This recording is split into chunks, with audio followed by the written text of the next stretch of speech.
जैसे कि सबसे पहले स्टार्ट करूँगा आपकी डाइट से, क्योंकि डाइट में हम बहुत सारी चीज़ें अलग अलग खाते रहते हैं। डाइट में हम छोले भटूरे भी खा रहे हैं, राजमा चावल भी खा रहे हैं और अलग अलग चीज़ें खाते हैं। क्योंकि अब तक आप स्टेरॉयड ले रहे थे कि वो इम्यून सप्रेसेंट की तरह काम कर रहा था, बट जब आप इन डाइट को बिना इम्यून सप्रेसेंट के साथ लोगे तो वो इतनी जल्दी एग्रावेट करेगा कि आपको समझ नहीं आएगा कि कहाँ कहाँ से स्पॉट्स पड़ रहे हैं। तो यहाँ पर उसी की बात करूँगा कि अगर आप डाइट पे थोड़ा सा फोकस करेंगे, डाइट को थोड़ा सा माइल्ड करेंगे, लो सॉल्ट डाइट खाएंगे, अपने खाने को लाइट रखेंगे, कॉन्स्टिपेटेड पेट को नहीं रखेंगे, वहीं पर ये सारी जो गलती जो आप अभी तक दोहरा रहे हो वो ठीक हो सकती है। तो अपनी डाइट पे फोकस करो, ज़्यादा से ज़्यादा फाइबर्स को इनटेक करो, इसी के साथ अपनी डाइट में लो सॉल्ट डाइट करो, और इसी के साथ आपने करना क्या है, खाना अन्न जो है मोटा खाना है, क्योंकि मोटा अन्न में ही फाइबर होता है। इसी के बाद सेकंड कि आप एक गलती और करते हैं, जो सोराइसिस के पेशेंट है वो कभी कभी वो अल्कोहल ले लेते हैं। अब जब अल्कोहल जब लेते हैं तो क्या होता है कि उनकी लीवर की फंक्शनिंग डाउन हो जाती है, और जो इम्यून सप्रेसेंट या इम्यूनिटी के ऊपर जो दिक्कत आती है वो आपकी लीवर से भी स्टार्ट हो सकती है। मान लीजिए अगर आपका ऑटो इम्यून डिसऑर्डर है, आपका डाइजेशन सिस्टम, आपका लीवर की फंक्शनिंग सही नहीं चल रही, आपका मेटाबॉलिक एक्टिविटी सही नहीं चल रही, जिसकी वजह से आपकी इम्यूनिटी पे फ़र्क पड़ेगा, वो ट्रिगर करेगा, वो अटैक करेगा। जब वो अटैक करेगा, ट्रिगर करेगा, तो वो क्या करेगा, आपके स्किन को सोराइसिस से भरना चालू कर देगा। मेरे कहने का मतलब ये है कि आपके जो स्पॉट्स हैं वो बड़े बड़े करना चालू कर देगा, जिससे हम कहते थे कि एग्रावेशन आने स्टार्ट हो जाएंगे। तो आपने अल्कोहल इनटेक नहीं करना है। थर्ड, जो अगर आप सोराइसिस के पेशेंट हैं तो हम बेसिकली क्या करते हैं, अपने जो टॉक्सिन्स वाले स्वेट, एक तरीके से हमारे को सबको स्वेटिंग होती है, जैसे सोराइसिस के पेशेंट को भी स्वेटिंग होती है, तो उसमें एक सबसे बेस्ट चीज़ होती है कि उस जहाँ पर भी आपको सोराइसिस के स्पॉट्स पड़े हुए हैं उसको क्लीनिंग करना होता है। बार बार क्लीन करो। वो इसलिए करो क्योंकि जितनी बारी भी आप स्वेट आउट करोगे या स्वेटिंग होगी तो वो टॉक्सिन्स इकट्ठे होंगे, जिसकी वजह से आपको इचिंग होगी, और इचिंग होगी तो वो आपको दिक्कत देगा। तो वहाँ पर करना क्या है, अपने उन स्पॉट्स को क्लियर आउट करते रहो, टाइमली उसको साफ़ करते रहो।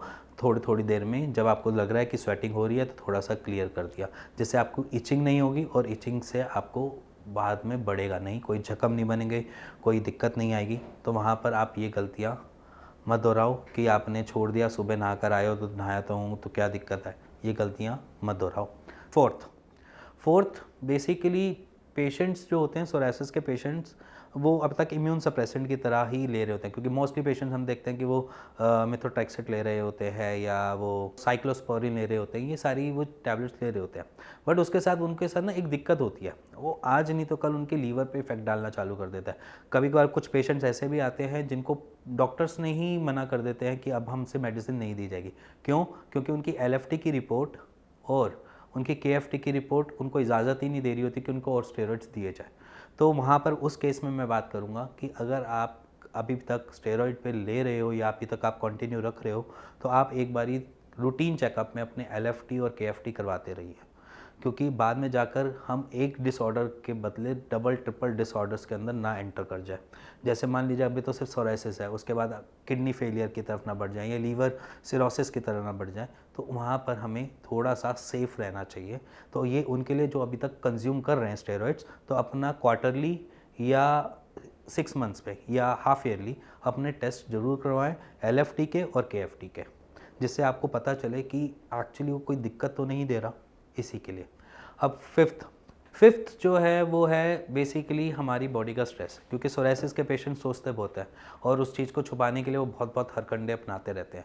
कभी उनको पैच आम पे आया तो उन्होंने पूरी फुल स्लीव्स की शर्ट डालनी स्टार्ट कर दी, ये सारी चीज़ें वो करते रहते हैं, और इसी के साथ वो स्ट्रेस बहुत लेते हैं। स्ट्रेस इस चीज़ का कि सोराइसिस जा नहीं रहा, ठीक नहीं हो रहा, सीजनल चेंज हो रहा है, फिर बढ़ जाएगा, फिर दिक्कत आ जाएगी। तो एक्सेप्टेंस लाओ अपने में, सोराइसिस है, एक्सेप्टेंस लाओ, उसका क्योर भी है, ये भी समझो उसका क्योर भी है, बट आप शायद उस जगह तक अभी तक पहुँचे नहीं हो। मैं ये नहीं कहता we are right person for treat that, आप उसको कहीं और से भी ठीक करवा सकते हैं। कहीं आप आयुर्वेद पैथी लो या होम्योपैथी लो, दोनों तरफ जा सकते हैं, आपके पास दोनों डाइवर्जन है। बट अगर आप स्टेरॉइड की तरफ ही स्टिक रहोगे तो वो मे बी शायद आपको आगे जाकर दिक्कत दे देगा। और इसी के साथ जो स्ट्रेस है वो भी आपको एग्रावेट करता है। अब स्ट्रेस कैसे एग्रावेट करता है? सिंपली जब आप स्ट्रेस में होते हो तो हमारी इम्यूनिटी वैसे ही कॉम्प्रोमाइज़ होती है। नॉर्मली जो पेशेंट्स ज़्यादा सोचते हैं, जो पेशेंट अपने दिमाग को ज़्यादा डिप्रेसिव या नेगेटिव थॉट्स की तरफ लेके जाते हैं, जैसे कुछ पेशेंट्स हमारे पास आते थे, कहते थे कि मैं शादी कैसे करूँगी, मेरे को सोरेसिस है और ऐसी दिक्कत है, मतलब इतना उनके माइंड में इतना सब कुछ चल रहा होता था अपने सोरेसिस के लिए कि जैसे उनकी लाइफ ही एक तरीके से एंड पे खड़ी है। ऐसा कुछ नहीं होता। सोरेसिस के पेशेंट इतना ही अलाइव हैं जितना मैं हूँ, ठीक है। वो इतना ही कॉन्फिडेंट है जितना मैं हूँ, वो इतना ही सारी चीज़ें कर सकते हैं जैसे मैं कर सकता हूँ। बस थोड़ी सी ट्रबल है ना, वो छोटी सी चीज़ को हम सॉर्टेड कर सकते हैं।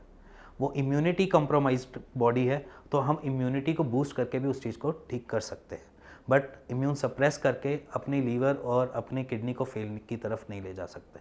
सो अगर आपको सोरेसिस के बारे में कुछ भी जानना हो, समझना हो, और आपको लग रहा है कि हाँ अभी तक मेरे को ये चीज़ थी, अभी KFT की रिपोर्ट आ चुकी है, अब मेरे को डॉक्टर्स ने देने के लिए मना कर दिया, तब भी आप मेरे को नीचे दिए हुए नंबर पर अपनी रिपोर्ट्स के साथ अपनी फ़ोटो को शेयर करें और उसका एक राइट सॉल्यूशन लीजिए।